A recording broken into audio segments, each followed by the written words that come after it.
और line 1 line 2 के बीच का शॉर्टेस्ट डिस्टेंस पूछा जाए, लाइन 1 लाइन 2 के बीच का न्यूनतम दूरी पूछा जाए, लाइन 1 और लाइन 2 का वेक्टर इक्वेशन दे दिया जाए, लाइन 1 और लाइन 2 का वेक्टर इक्वेशन दे दिया जाए और दोनों लाइन के बीच का शॉर्टेस्ट डिस्टेंस पूछा जाए, क्या पूछा जाए? तो कैसे निकालेंगे? जैसे यहाँ पे सवाल में क्या कहा जा रहा है, क्वेश्चन में क्या कहा जा रहा है, find the shortest distance between the line इतना एंड इतना।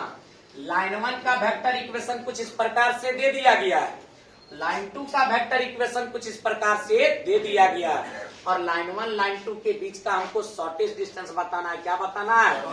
न्यूनतम दूरी बताना है। कौन सा दूरी बताना है? अब सबसे पहली बात हम लोग लाइन पैरेलल है या नॉन पैरेलल इस बात की पुष्टि करेंगे। उसके बाद हम लोग यदि पैरेलल होगा तो पैरेलल वाला फॉर्मूला के जरिए शॉर्टेस्ट डिस्टेंस निकालेंगे और यदि लाइन 1 नॉन पैरेलल होगा तो नॉन पैरेलल वाला कॉन्सेप्ट को यूज करके शॉर्टेस्ट डिस्टेंस ज्ञात करेंगे। देखते चलना है। यहाँ पे हम लोग देख पा रहे हैं, क्या देख पा रहे हैं, लाइन 1 का वेक्टर इक्वेशन में, लाइन 1 का वेक्टर इक्वेशन में लैम्डा का गुणज वाला वेक्टर कंपोनेंट और लाइन 2 का वेक्टर इक्वेशन में म्यू का गुणज वाला वेक्टर कंपोनेंट बिल्कुल सेम है, बिल्कुल सेम है, एक जैसा है, मिलता जुलता है, आइडेंटिकल है, सिमिलर है। ऐसी स्थिति में लाइन 1 और लाइन 2 कहलाएगा पैरेलल लाइन, लाइन 1 और लाइन 2 कहलाएगा पैरेलल लाइन। दो पैरेलल लाइन के बीच का हमको शॉर्टेस्ट डिस्टेंस निकालना है। क्या निकालना है दोस्त? तो सबसे पहला तरीका क्या करता है, सॉल्यूशन वाला पार्ट में सबसे पहले आप दिया गया वेक्टर इक्वेशन को लिखिए। जैसे यहाँ पे लाइन 1 का वेक्टर इक्वेशन दे दिया गया है, लाइन 1 का वेक्टर इक्वेशन के रूप में, लाइन 1 का वेक्टर इक्वेशन के रूप में दे दिया है वेक्टर आर बराबर i cap plus 2j cap minus 4k cap plus lambda गुने 2i cap plus 3j cap plus 6k cap. Similar तरीका से लाइन 2 का भी वेक्टर इक्वेशन दे दिया गया है, लाइन 2 का भी वेक्टर इक्वेशन दे दिया गया है। लाइन 2 का वेक्टर इक्वेशन के रूप में दिया गया वेक्टर आर बराबर 3i cap plus 3j cap minus 5k cap plus mu गुने यहाँ पे लिखा हुआ है 2i cap plus 3j cap plus 6k cap. और कहा जा रहा है लाइन 1 और लाइन 2 के बीच का शॉर्टेस्ट डिस्टेंस बताइए, लाइन 1 और लाइन 2 के बीच का शॉर्टेस्ट डिस्टेंस बताइए, लाइन 1 और लाइन 2 के बीच का न्यूनतम दूरी बताइए, लाइन 1 और लाइन 2 के बीच का शॉर्टेस्ट डिस्टेंस बताइए। बाबू जब भी लाइन 1 और लाइन 2 के बीच का शॉर्टेस्ट डिस्टेंस निकालना हो हम लोग पहले चेक करेंगे लाइन 1 पैरेलल है या नॉन पैरेलल। वो कैसे भाई? यहाँ पर देखेंगे लाइन 1 का वेक्टर इक्वेशन में लैम्डा का गुणज वाला वेक्टर कंपोनेंट और लाइन 2 का वेक्टर इक्वेशन में म्यू का गुणज वाला वेक्टर कंपोनेंट चूंकि बिल्कुल सेम है इसलिए लाइन 1 और लाइन 2 कहलाएगा पैरेलल, लाइन 1 और लाइन 2 कहलाएगा पैरेलल। और यदि लाइन 1 पैरेलल है तो पैरेलल वाला कॉन्सेप्ट को यूज करके हम लोग क्वेश्चन करेंगे। देखते चलना है दोस्त। सबसे पहली बात, जब भी हम लोग शॉर्टेस्ट डिस्टेंस निकालने के लिए सोचेंगे यहाँ पे वेक्टर का कंपोनेंट को छांटना है।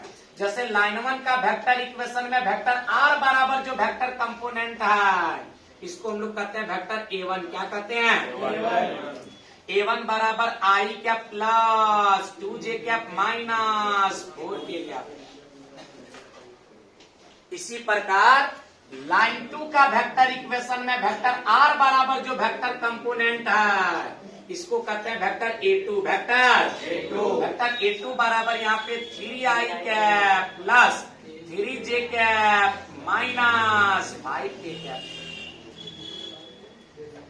और पैरेलल लाइन की स्थिति में लैम्डा का गुणज वाला वेक्टर कंपोनेंट और म्यू का गुणज वाला वेक्टर कंपोनेंट जो सेम निकल रहा है उसको हम लोग वेक्टर बी कहते हैं।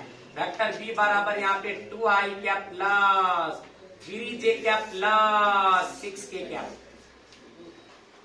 जब भी दो पैरेलल लाइन के बीच का शॉर्टेस्ट डिस्टेंस निकालना हो हम लोग शॉर्टेस्ट डिस्टेंस निकालने के लिए फॉर्मूला लगाते हैं vector B cross vector A2 minus vector A1 का magnitude divided by vector B का मैग्नीट्यूड। सबसे पहली बात हम लोग करेंगे क्या, हम लोग यहाँ पे vector a2 minus vector a1 निकालेंगे। और जैसे ही vector a2 minus vector a1 निकलता है, vector b cross vector a2 minus vector a1 निकालेंगे।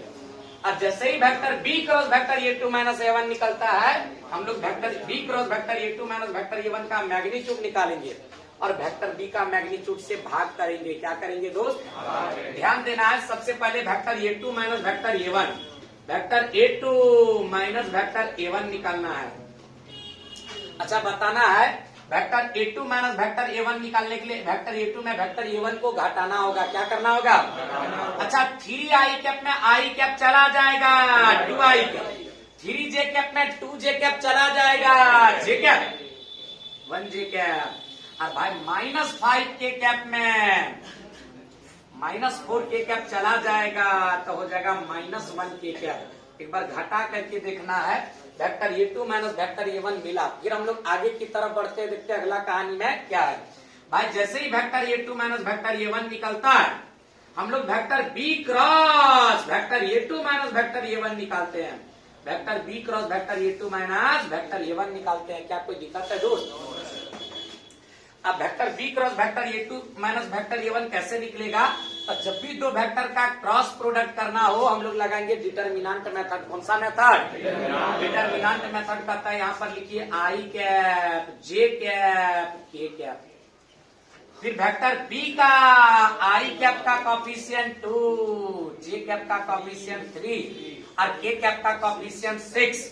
फिर a2 माइनस a1 का i कैप का कॉफिशिएंट 2, j कैप का कॉफिशिएंट 1, k कैप का कॉफिशिएंट -1 को लिखेंगे। इस डिटर्मिनेंट को हम लोग पहला रो के अलोंग एक्सपेंड कर देंगे, पहला रो के अलोंग एक्सपेंड कर देंगे, तो यहाँ से vector b cross vector a2 minus vector a1 मिलेगा। क्या कोई दिक्कत है बॉस? ध्यान देना, कहानी क्लियर होगा। हम यहाँ पे इसको सॉल्व करते हैं, ध्यान देगा। थोड़ा सा कहानी को आगे लेकर के चलते हैं। बाबू इसको r1 के अलोंग एक्सपेंड करेंगे। कैसे? r1 का पहला एलिमेंट i कैप को लिखेंगे, i कैप को लिखेंगे। फिर एक सामने वाला कॉलम खत्म, सामने वाला रो खत्म, तो बच रहा ये चारों। -1 को 3 से गुना करेंगे तो हो जाएगा -3, बीच में माइनस, ये 1 जाएगा 6 से टकराएगा तो हो जाएगा -6। फिर माइनस के साथ r1 का बीच वाला एलिमेंट j कैप को लिखेंगे, तो -j कैप। फिर यहाँ पे इसके सामने कॉलम खत्म, सामने रो खत्म, ये दोनों और ये दोनों, -1 जाके 2 से टकराएगा तो -2, बीच में हमेशा माइनस, ये 2 जाएगा 6 से टकराएगा तो 2 छक 12। फिर r1 का लास्ट वाला एलिमेंट k कैप को हम हमेशा लिखेंगे प्लस के साथ, k कैप को लिखेंगे प्लस के साथ। देखकर सामने कॉलम खत्म, सामने रो खत्म, बचा ये चारों, 1 जाएगा 2 से टकराएगा 2, बीच में -2 तिया कितना भाई 6, यहाँ पे हो जाएगा 2 -6। ध्यान देना दोस्त, कहानी क्लियर होगा। अच्छा -3 और -6 हो जाएगा -9i कैप। फिर यहाँ पे -2 और -12 -14, माइनस से टकराएगा +14j कैप, 2 में से 6 चला जाएगा -4, k कैप से टकराएगा -4k कैप। इस तरह से अगर देखा जाए तो vector b cross vector a2 minus vector a1 मिला, vector b cross vector a2 minus vector a1 मिला। अब हम लोग क्या करेंगे, vector b cross vector a2 minus vector a1 का मैग्नीट्यूड निकालेंगे। Vector b cross vector a2 minus vector a1 का मैग्नीट्यूड निकालेंगे। वो कैसे भाई? इसका मैग्नीट्यूड निकालना है, वो कैसे भाई? लिखेंगे root under vector b cross vector a2 minus vector a1 का i कैप का कॉफिशिएंट -9 का करेंगे स्क्वायर, j कैप का कॉफिशिएंट 14 का करेंगे स्क्वायर, प्लस k कैप का कॉफिशिएंट -4 का करेंगे स्क्वायर। थोड़ा सा बताना है, यहाँ पे -9 का स्क्वायर हो जाएगा 81 और 14 का स्क्वायर 196, फिर -4 का स्क्वायर 16। सभी को यदि यहाँ पे जोड़ेगा तो यहाँ पे आ जाएगा root under 293, root under 293, root under 293। बाबू अब हम लोग क्या करेंगे, वेक्टर b का केवल मैग्नीट्यूड निकालेंगे। तो केवल वेक्टर बी का मैग्नीट्यूड निकालने के लिए रूट अंडर वेक्टर बी का आई कैप का कॉफिशिएंट 2 का करेंगे स्क्वायर, जे कैप का कॉफिशिएंट 3 का करेंगे स्क्वायर, के कैप का कॉफिशिएंट 6 का करेंगे स्क्वायर। ध्यान देना है दोस्त, यहाँ 2 का स्क्वायर 4, 2 का स्क्वायर 4, 3 का स्क्वायर 9 और 6 का स्क्वायर 36, टोटल 49 का रूट आएगा 7। कितना आएगा? अब क्या करना है, फॉर्मूला पे सेट करना है। यहाँ लिखेंगे वी नो डाइट। हम लोग जानते हैं, क्या जानते हैं दोस्त, बताओ। दो पैरेलल लाइन के बीच का शॉर्टेस्ट डिस्टेंस बराबर फॉर्मूला होता है vector B cross vector A minus vector A magnitude divided by vector B का मैग्नीट्यूड से करेंगे भागा। बाबू शॉर्टेस्ट डिस्टेंस बराबर यहां से निकल के आया, क्या निकल के आया, vector B cross vector A minus vector A का मैग्नीट्यूड बराबर रूट अंडर 293। तो यहाँ लिख देंगे रूट अंडर 293 और बटा वेक्टर बी का मैग्नीट्यूड यहाँ से निकल के आया 7, तो रख देंगे 7। शॉर्टेस्ट डिस्टेंस यहाँ पे निकल के आया रूट अंडर 293 बटा 7 यूनिट। ये रहा इसका फुल एंड फाइनल आंसर, यानी दिए गए दोनों पैरेलल लाइन के बीच का शॉर्टेस्ट डिस्टेंस। कौन सा डिस्टेंस भाई? न्यूनतम दूरी। ध्यान देना है दोस्त, आगे की तरफ बढ़ते हैं, देखते हैं कुछ अगला सवाल पे बात करते हैं और देखते हैं अगला सवाल किस पैटर्न पे रहने वाला है। अब हम लोग सीखेंगे यदि लाइन का वेक्टर इक्वेशन ना दिया जाए, लाइन का वेक्टर इक्वेशन के जगह पर कार्टेजन इक्वेशन दिया जाए। कौन सा इक्वेशन? लाइन का कार्टेजन इक्वेशन दिया जाए और दोनों लाइन के बीच का शॉर्टेस्ट डिस्टेंस निकालना हो। क्या निकालना हो? दो लाइन का कार्टेजन इक्वेशन दे करके दोनों स्ट्रेट लाइन के बीच का शॉर्टेस्ट डिस्टेंस निकालना हो तो कैसे निकालते हैं देखते चलो भाई। थोड़ा सा जिस दिन तुमको बगल वाला रूममेट कहे लगेगा कि लड़का पागल हो गया है, तुम समझना सही ट्रैक पे हो और मंजिल के लगभग करीब हो, थोड़ा सा और मेहनत करने की आवश्यकता है। क्या समझ रहा है दोस्त?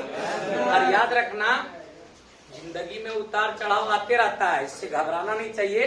क्या कि कहा जाता है समस्याओं का आना पार्ट ऑफ लाइफ है और समस्याओं से लड़कर मंजिल प्राप्त करना यही आर्ट ऑफ लाइफ है, यानी जीवन जीने की कला है। तो भाई मेहनत से जुड़े रहना चाहिए इंसान को, थोड़ा सा गौर करना भाई। देखते चलो कहानी क्लियर होगा। हम अगला क्वेश्चन पे बात करते हैं। जैसे क्या कोई दिक्कत है दोस्त? बोलना है, किसी प्रकार का कोई त्रुटि है रे? ध्यान देगा दोस्त, कहानी क्लियर होगा। थोड़ा सा और आगे बढ़ते हैं, देखते हैं अगला कहानी में क्या है, ध्यान देना। अच्छा बताओ, यहाँ पे क्या है, लाइन 1 का कार्टेजन इक्वेशन दे दिया गया और लाइन 2 का कार्टेजन इक्वेशन दे दिया गया और दिए गए दोनों लाइन के बीच का शॉर्टेस्ट डिस्टेंस निकालना है। क्या निकालना है? दिए गए दोनों लाइन के बीच का न्यूनतम दूरी निकालना है। कौन सा दूरी? न्यूनतम दूरी। आए जब भी इस तरह का सवाल आए, जब भी इस तरह का प्रश्न आए, जब भी इस तरह का क्वेश्चन आए और दोनों लाइन का कार्टेजन इक्वेशन को देख करके दोनों लाइन के बीच का शॉर्टेस्ट डिस्टेंस निकालना हो। क्या निकालना हो? तो भाई सबसे पहली बात हम लोग सॉल्यूशन वाला पार्ट में दिया गया लाइन का कार्टेजन इक्वेशन को लिखेंगे। यहाँ पे लिखेंगे गिवन, दिया गया है। क्या दिया गया है दोस्त? लाइन 1 का कार्टेजन इक्वेशन, लाइन 1 का कार्टेजन इक्वेशन के रूप में x + 1 divided by 7, y + 1 divided by -6, z + 1 divided by 1 दिया गया है। और इसी तरह लाइन 2 का कार्टेजन इक्वेशन के रूप में x - 3 divided by 1, y - 5 divided by -2 और z - 7 डिवाइडेड बाय 1 दिया गया है। और कहा जरा दिए गए दोनों लाइन के बीच का शॉर्टेस्ट डिस्टेंस बताइए। क्या बताइए? दिए गए दोनों लाइन के बीच का शॉर्टेस्ट डिस्टेंस बताइए, न्यूनतम दूरी बताइए।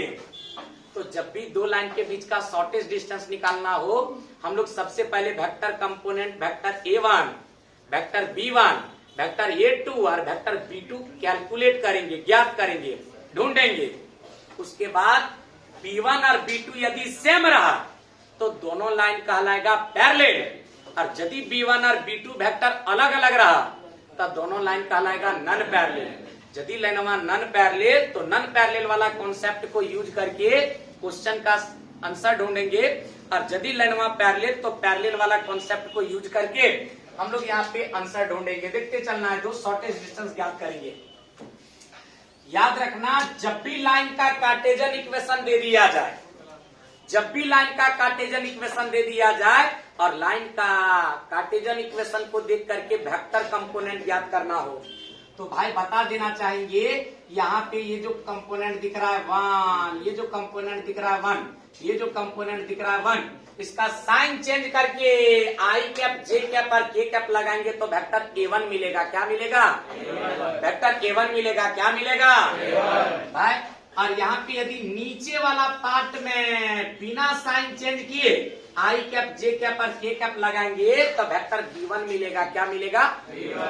ध्यान देना दोस्त, जैसे यहाँ पे 1 है, +1 है तो -1 के साथ आई कैप लगाएंगे, +1 है तो -1 के साथ जे कैप लगाएंगे, +1 है तो -1 के साथ के कैप लगाएंगे। ऐसे करने से वेक्टर A1 मिलेगा। वेक्टर A1 मिलेगा। क्या मिलेगा दोस्त? वेक्टर A1 मिलेगा। और यहाँ पे नीचे वाला पार्ट में बिना साइन चेंज किए, जैसे 7 है तो 7 के साथ आई कैप लगाएंगे, -6 है तो -6 के साथ जे कैप लगाएंगे, अब +1 है तो +1 के साथ के कैप लगाएंगे तो वेक्टर B1 मिलेगा। वेक्टर B1 मिलेगा। वेक्टर B1 मिलेगा। वेक्टर इसी तरह से वेक्टर A2 और वेक्टर B2 ढूंढेंगे। यदि यहाँ वाला 3, 5 और 7 का साइन चेंज करके आई कैप जे कैप और के कैप लगाएंगे तो वेक्टर A2 मिलेगा। वेक्टर जैसे -3 है तो +3 के साथ आई कैप, -5 है तो +5 के साथ जे कैप, -7 है तो +7 के साथ के कैप लगाएंगे, फिर वेक्टर A2 कहलाएगा। वेक्टर बोलना है बॉस, वेक्टर A2 कहलाएगा। Vector A2। और लाइन 2 का वेक्टर इक्वेशन में नीचे वाला कंपोनेंट के साथ यदि आई कैप जे कैप और के कैप बिना साइन बदले लगाएं तो वेक्टर B2 मिलेगा। वेक्टर भाई 1 के साथ यदि आई कैप लगा दें, -2 है तो -2 के साथ यदि जे कैप लगा दें, फिर +1 है तो +1 के साथ यदि के कैप लगा दें तो ये जो निकल के आया ये कहलाएगा वेक्टर B2। वेक्टर आज जैसे ही vector A1, vector B1, vector A2, vector B2 मिलता है, हम लोग वेक्टर B1 और वेक्टर B2 को मिला करके देखेंगे, कंपेयर करके देखेंगे। चूंकि यहाँ पे वेक्टर B1 और वेक्टर B2 बिल्कुल अलग अलग है, चूंकि यहाँ पे वेक्टर B1 और वेक्टर B2 बिल्कुल अलग अलग है, बिल्कुल डिफरेंट है, अर्थात यहाँ पे लाइनवा कहलाएगा नन पैरेलल। क्या कहलाएगा? और यदि लाइनवा नन पैरेलल है तो दो नन पैरेलल लाइन के बीच का शॉर्टेस्ट डिस्टेंस निकालने वाला कॉन्सेप्ट लगाएंगे। दो नन पैरेलल लाइन के बीच का शॉर्टेस्ट डिस्टेंस निकालना हो तो कॉन्सेप्ट क्या करता है भाई? करता है vector A2 minus vector A1 को vector B1 cross vector B2 के साथ डॉट करिए। क्या करिए? और लास्ट में vector B1 cross vector B2 का मैग्नीट्यूड से भाग करिए। क्या करिए? बोलना है, vector B1 cross vector B2 का मैग्नीट्यूड से भाग करिए। क्या करिए? अब कहेगा सर कैसे? जब भी नन पैरेलल लाइन के बीच का शॉर्टेस्ट डिस्टेंस निकालना हो, हम लोग पहले vector A2 minus vector A1 निकालेंगे, फिर vector B1 cross vector B2 निकालेंगे, फिर vector B1 cross vector B2 का मैग्नीट्यूड निकालेंगे, उसके बाद फार्मूला का इस्तेमाल करके शॉर्टेस्ट डिस्टेंस निकालेंगे। क्या निकालेंगे? न्यूनतम दूरी निकालेंगे। देखते चलो दोस्त, पहले vector A2 minus vector A1, vector A2 minus vector बाबू vector A2 minus vector A1 निकालने के लिए वेक्टर A2 में से वेक्टर A1 को घटाना होगा। 3i cap minus minus 1i cap हो जाएगा 4i cap, 5j cap minus minus 1j cap हो जाएगा 6j cap, 7k cap minus minus 1k cap हो जाएगा 8k कैप। क्या कोई दिक्कत है दोस्त? यहां से vector A2 minus vector A1 मिलेगा। Vector A2 minus vector A1 मिल गया। अब हमको निकालना है vector B1 cross vector B2, vector B1 cross vector B2, vector B1 cross vector B2, vector B1 cross vector B2। Vector B1 और vector B2 का cross product निकालना हो तो हम लोग लगाएंगे डिटर्मिनेंट मेथड। कौन मेथड? डिटर्मिनेंट मेथड कहता है डिटर्मिनेंट का साइन के साथ यहाँ लिखिए आई कैप, जे कैप और के कैप। फिर यहाँ पे वेक्टर B1 है तो वेक्टर B1 का आई कैप का कॉफिशिएंट, जे कैप का कॉफिशिएंट और के कैप का कॉफिशिएंट लिखेंगे। यहाँ 7 माइनस 6 और 1 लिखेंगे। अच्छा वेक्टर B2 है, वेक्टर B2 का आई कैप का कॉफिशिएंट 1, जे कैप का कॉफिशिएंट -2 और के कैप का कॉफिशिएंट 1 लिखेंगे। 1 -2 और 1 लिखेंगे। अब इस डिटर्मिनेंट को हल करेंगे तो B1 क्रॉस B2 मिलेगा, B1 क्रॉस B2 मिलेगा, B1 क्रॉस भाई इसको हल करते हैं। कौन सा रो के अलोंग एक्सपेंड करेंगे भाई? पहला रो के अलोंग एक्सपेंड करेंगे। अच्छा पहला रो का पहला एलिमेंट आई कैप लिखेंगे, एक सामने कॉलम खत्म, सामने वाला रो खत्म, ये चारों एलिमेंट बचा। एक जाएगा -6 टकराएगा -6, बीच में -2 जाएगा, 1 से टकराएगा -2 और बीच वाला माइनस से टकरा के +2। फिर पहला रो का सेकेंड एलिमेंट जे कैप को लिखेंगे माइनस के साथ, एक सामने कॉलम खत्म और सामने वाला रो खत्म, ये दोनों और ये दोनों बचा। एक जाएगा 7 से टकराएगा 7, बीच में -1 जाके 1 से टकराएगा 1, बीच में प्लस के साथ R1 का लास्ट एलिमेंट ए कैप को लिखेंगे। फिर एक सामने कॉलम खत्म, सामने रो खत्म, ये चारों एलिमेंट बचा। -2 7 से टकराएगा -14, बीच में -1 जाके -6 से टकराएगा -6 और बीच वाला माइनस से टकराएगा +6। क्या कोई दिक्कत है दोस्त? थोड़ा सा गौर करना है, ध्यान देना है। बताओ 2 में से 6 जाएगा -4 आई कैप, 7 में से 1 जाएगा -6 जे कैप, फिर यहाँ पे 6 में से 14 जाएगा -8 के कैप से टकराएगा -8 के कैप। यहाँ से vector B1 cross vector B2 मिला, vector B1 cross vector B2 मिल गया। अब जैसे ही B1 क्रॉस B2 मिलता है हम तुरंत B1 क्रॉस B2 का मैग्नीट्यूड निकालेंगे। B1 क्रॉस B2 का मैग्नीट्यूड निकालेंगे। वो कैसे? Root under B1 cross B2 का आई कैप का कॉफिशिएंट -4 का करेंगे स्क्वायर, प्लस जे कैप का कॉफिशिएंट -6 का करेंगे स्क्वायर, प्लस के कैप का कॉफिशिएंट -8 का करेंगे स्क्वायर। क्या कोई दिक्कत है दोस्त? ध्यान देना है, इसको थोड़ा सा हल करो। -8 का स्क्वायर 64, -6 का स्क्वायर 36, 64 और 36 100, 4 का स्क्वायर 16, आ जाएगा रूट अंडर 116, रूट अंडर 116। जरूरत पड़ने पे इस्तेमाल किया जाएगा। देखते हैं अगला कहानी में क्या है। अब यहाँ पे डायरेक्ट लिखना है वी नो डाइट। जैसे ही 3 चीज निकलता है हम लोग यहाँ लिखेंगे वी नो डाइट। हम लोग जानते हैं, क्या जानते हैं दोस्त? 2 गो नॉन पैरेलल लाइन के बीच का यदि शॉर्टेस्ट डिस्टेंस निकालना हो, न्यूनतम दूरी निकालना हो तो SD बराबर फार्मूला होता है vector A2 minus vector A1, vector A2 minus vector A1 और डॉट में vector B1 cross vector B2 और divided by vector B1 cross vector B2 का मैग्नीट्यूड से भागा, vector B1 cross vector B2 का मैग्नीट्यूड से भागा। अब क्या करना है थोड़ा समझते हैं, कहानी क्लियर होगा। शॉर्टेस्ट डिस्टेंस बराबर यहाँ पे ध्यान देना है A2 minus A1, vector A2 minus vector A1, vector A2 minus vector A1 4i cap plus 6j cap plus 8k cap. यहाँ लिख देंगे 4i cap plus 6j cap plus 8k cap dot B1 cross B2। B1 cross B2 कैसे निकालेंगे? B1 cross B2 का यहाँ पे vector component -4i cap -6j cap और -8k cap लिखेंगे, divided by B1 cross B2 का magnitude. B1 cross B2 का magnitude root under 116, तो यहाँ पे लिख देंगे रूट अंडर 116। ध्यान देना है दोस्त, कहानी क्लियर होगा। अच्छा SD बराबर शॉर्टेस्ट डिस्टेंस बराबर 2 गो वेक्टर का कंपोनेंट को डॉट करने का नियम कहता है, 2 गो वेक्टर का कंपोनेंट को डॉट करने का नियम कहता है आई कैप का कॉफिशिएंट 4, आई कैप का कॉफिशिएंट -4 से गुना होगा, बीच में प्लस, जे कैप का कॉफिशिएंट 6, जे कैप का कॉफिशिएंट -6 से गुना होगा, बीच में प्लस, के कैप का कॉफिशिएंट 8, के कैप का कॉफिशिएंट -8 से गुना होगा, डिवाइडेड बाय यहाँ पे रूट अंडर 116, रूट अंडर 116। 4 जाएगा -4 से टकराएगा -16, और 6 जाके -6 से टकराएगा -36, और 8 जाके -8 से टकराएगा -64। बाबू -64 -36 -100 और -16 हो जाएगा -116 और डिवाइडेड बाय √116।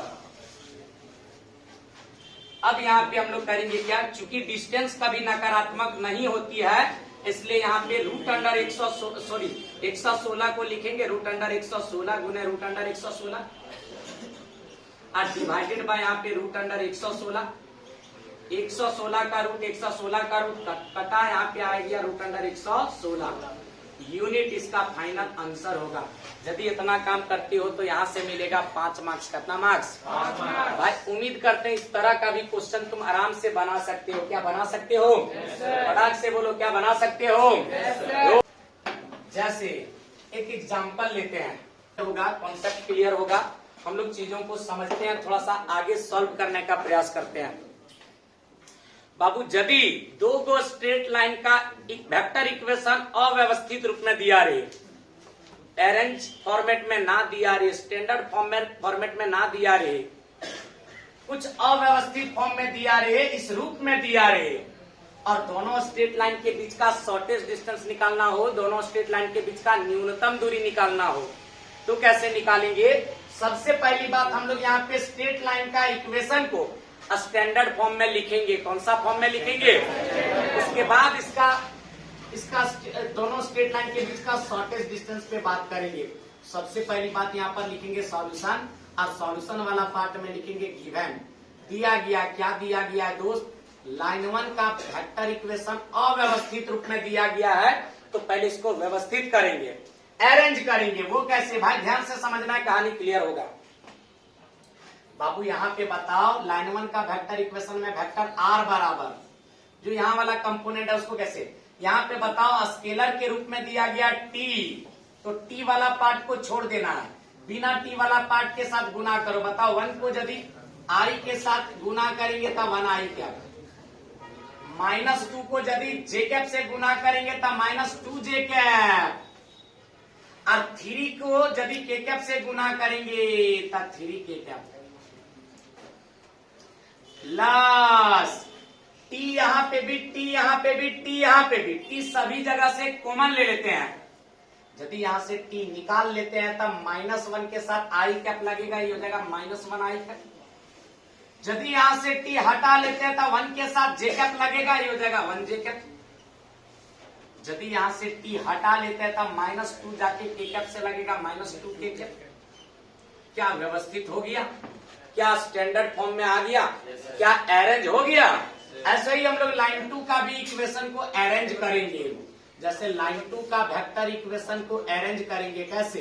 वेक्टर r बराबर, यहाँ पे बताओ स्केलर s है, स्केलर नंबर यहाँ पे s है, s को यहाँ पे इग्नोर करके चलेंगे। बताओ 1 के साथ i कैप लगेगा, 1i कैप, फिर -1 के साथ j कैप लगेगा, -1j कैप। अब +1 यदि माइनस से टकराएगा, -1 जाके k कैप से लगेगा तब -1k कैप, प्लस s यहाँ पे भी, s यहाँ पे भी, s यहाँ पे भी, s सभी जगह से कॉमन ले लेते हैं। यदि s यहाँ से निकलेगा तो 1 के साथ i कैप लगेगा, ये हो जाएगा 1i कैप। यदि s यहाँ से हटेगा तो 2 के साथ j कैप लगेगा, 2j कैप। अब यदि s यहाँ से हटेगा तो 2 के साथ k कैप लगेगा, 2k कैप। माइनस से टकराएगा तो माइनस में 2k कैप। क्या समझ में आ रहा है दोस्त? क्या कहानी में किसी प्रकार का त्रुटि है? ध्यान देना दोस्त, कहानी क्लियर होगा। जैसे ही ये व्यवस्थित होता है, जैसे ही ये अरेंज होता है, हम लोग चेक करेंगे लाइनवा पैरेलल है या नॉन पैरेलल है। वो कैसे भाई? तुम देख लो, लाइन 1 का वेक्टर इक्वेशन में टी का गुणज वाला वेक्टर कंपोनेंट और लाइन 2 का वेक्टर इक्वेशन में एस का गुणज वाला वेक्टर कंपोनेंट बिल्कुल अलग अलग है, बिल्कुल अलग अलग है, एक जैसा नहीं है। अर्थात लाइन 1 और लाइन 2 कहलाएगा नॉन पैरेलल। क्या कहलाएगा? Non parallel. और यदि ये दोनों लाइन नन पैरेलल है तो नन पैरेलल वाला कॉन्सेप्ट को यूज करके हम लोग दोनों लाइन के बीच का शॉर्टेस्ट डिस्टेंस निकाल लेंगे क्या। तो आज का क्लास हम लोग स्टॉप करेंगे, मिलेंगे नया कहानी के साथ कल। भाई एक बात बता देना चाहेंगे, कल का क्लास बिल्कुल भी मिस नहीं करना है, क्योंकि 3D ज्योमेट्री का कहानी यहीं पे समाप्त करते हैं।